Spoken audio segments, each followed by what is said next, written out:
Hello students, आज हम air chapter का लास्ट पार्ट पढ़ने जा रहे हैं जिसमें हम पढ़ेंगे आज विंड से।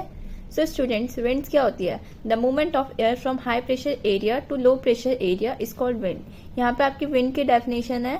इसका क्या मतलब है? हमने पढ़ा है कोई भी चीज़ हाई प्रेशर एरिया से लो प्रेशर एरिया में जाती है। तो जहाँ पे हाई प्रेशर एरिया मीन्स ज़्यादा एयर होती है, वो लो प्रेशर एरिया में जाती है जहाँ पे एयर कम होती है। You can see wind at the work at it blows dry leaves down the payment और approved trees during a storm. ये कह रहे हैं कि हमने विंड का वर्क भी देखा होगा, जैसे पेड़ पे से ड्राई लीव्स डाउन मतलब गिर जाती हैं, या फिर कभी कभी स्टॉर्म आ रहा होता है तो पूरे के पूरे हमारे पेड़ उखड़ के गिर जाते हैं। Sometimes when wind blows gently, और जब विंड अच्छे से जेंटली मीन्स सॉफ्टली चलती है, you can even see blowing away smoke और फाइन डस्ट, और हमें उसमें स्मोक एंड डस्ट पार्टिकल्स भी दिखता है। At time wind can be strong, wind हमारी स्ट्रॉन्ग भी हो सकती है। That is difficult to walk against it, means जब आपका विंड स्ट्रॉन्ग आ रहा होता है तो हम उसमें वॉक नहीं कर सकते हैं क्योंकि बहुत पावरफुल स्ट्रॉन्ग विंड होती है। You must have experience it is not easy to hold an umbrella on a windy day. आपने एक्सपीरियंस पे क्या होगा स्टूडेंट्स, अगर कोई बहुत ज़्यादा विंडी डे होगा तो हम अम्ब्रेला इसलिए होल्ड नहीं कर पाएंगे क्योंकि हमारी अम्ब्रेला उड़ जाएगी, अपोजिट डायरेक्शन में जाने लगेगी। Think of some other example when strong winds have created. Examples हो सकते हैं कब कब स्ट्रॉन्ग विंड्स चलती हैं और उस स्ट्रॉन्ग विंड से क्या क्या प्रॉब्लम्स क्रिएट होती हैं। Winds can be broadly divided into 3 types. अब हमने विंड्स को किन टाइप्स में डिवाइड किया है? 3 टाइप्स में। So students, there are the 3 types: permanent winds, seasonal winds and local winds. तो सबसे पहले हम परमानेंट के बारे में पढ़ लेते हैं। The trade winds, westerlies and easterlies. अब स्टूडेंट्स यहाँ पे एक डाउट क्लियर कर देती हूँ मैं आपका, वेस्टर्लीज क्या होती है एंड ईस्टर्लीज क्या होती है। हमें पीछे यहाँ पे एक ब्लू बॉक्स गिवन था जिसमें हमें बताया कि विंड जहाँ से ब्लो होती है means the wind blowing from the west. अगर विंड हमारी वेस्ट डायरेक्शन से चलेगी तो हम उसे वेस्टर्ली बोलेंगे, एंड अगर विंड हमारी ईस्ट डायरेक्शन से चलेगी तो हम उसे ईस्टर्ली बोलेंगे। तो इधर पैराग्राफ में जो हमें बताया है the winds westerlies and easterlies, मतलब जो विंड्स वेस्ट से चली हैं ईस्ट से चली हैं वो हमारी परमानेंट विंड्स होती हैं। सो स्टूडेंट, जो विंड्स हमारी वेस्ट से चली हैं ईस्ट से चली हैं वो हमारी परमानेंट विंड्स होती हैं। एंड स्टूडेंट्स, एक ऐसी विंड होती है ये पूरे साल ब्लो रहती है, मतलब पूरे साल चलती रहती हैं through out the air in a particular direction, एक ही डायरेक्शन में। इधर एक डायग्राम भी है जिससे आप समझ सकते हैं एक ही डायरेक्शन में चली है। नेक्स्ट है हमारी seasonal winds. These winds can change their direction in different season. Seasonal winds कैसी होती हैं बच्चों? ये सीजन के हिसाब से चेंज होती हैं, जैसे कोई डिफरेंट सीजन आया इन्होंने अपने डायरेक्शन चेंज कर ली। For example monsoon in India, जैसे कि इसका एक एग्जाम्पल है इंडिया में monsoon. Local winds, local winds कौन सी होती है students? These blow during a particular period of a day और a year in a small area.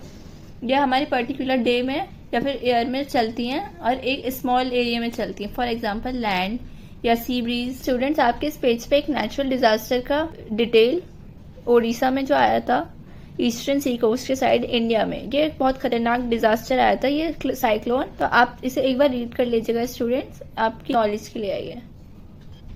Next है हमारा मॉइस्चर। हमारा लास्ट टॉपिक है student moisture. When water evaporates from land and different water body.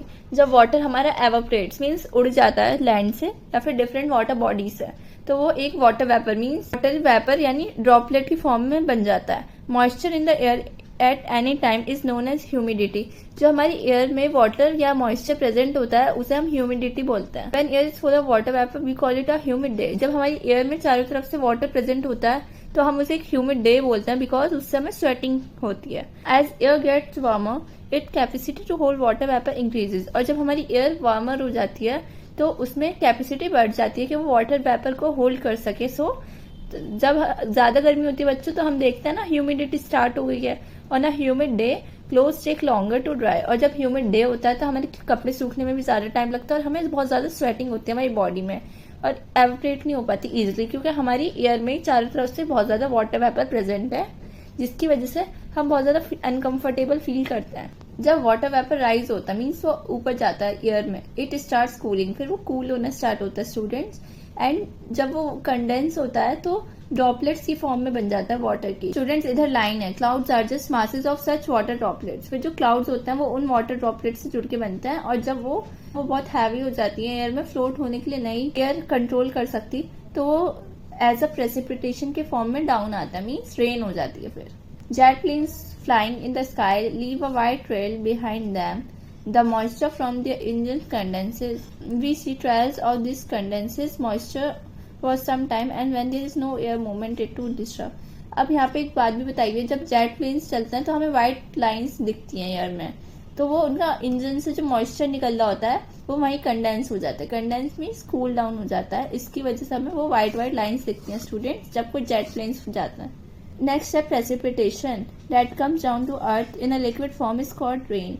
तो अब वही बात है स्टूडेंट, जब वो लिक्विड फॉर्म में नीचे गिरती है मॉइस्चर हमारा वाटर वेपर तो वो रेन की फॉर्म में आता है. Most of the ground water comes from rain water, और जितना भी नीचे का अंडरग्राउंड वाटर है वो रेन वाटर से आता है. Plants help preserve water. Plants हमें वाटर प्रिजर्व करने में हेल्प करते हैं. When trees on hill side are cut, अगर हम किसी हिल साइड से ट्रीज को कट कर देंगे तो वहां पे वाटर को एब्जॉर्व करने के लिए कुछ नहीं बचेगा, और जो हमारा पानी आएगा वो सीधे लो लेइंग एरियाज यानी जो नीचे एरिया बने होंगे उसमें आ जाएगा और वहां पे फ्लड आ जाएंगे. On the basis of mechanism there are 3 types of rainfall. 3 types of rainfall होती है. एक होती है students the convectional rainfall, the orographic rainfall and the cyclonic rainfall. आपको डायग्राम शो हुआ है 4.5 में तीनों टाइप की रेनफॉल का. ये साइक्लोनिक है, ये ओरोग्राफिक है and this is conventional rainfall. Students, rainfall is very important for the survival of plants and animals. It brings fresh water to earth surface. इससे हमें अर्थ सरफेस को फ्रेश वाटर मिलता है, और अगर रेनफॉल कम होगी तो वाटर स्कैर्सिटी हो जाएगी, मीन्स वाटर की कमी हो जाएगी एंड ड्रॉट अकर मीन्स सूखा पड़ जाएगा. ऑन द अदर हैंड अगर ज़्यादा वाटर हो जाएगा एक्सेस में तो स्टूडेंट्स फ्लड्स आ जाएंगे. सो आई होप स्टूडेंट्स आपको ये चैप्टर क्लियर होगा. Thank you students.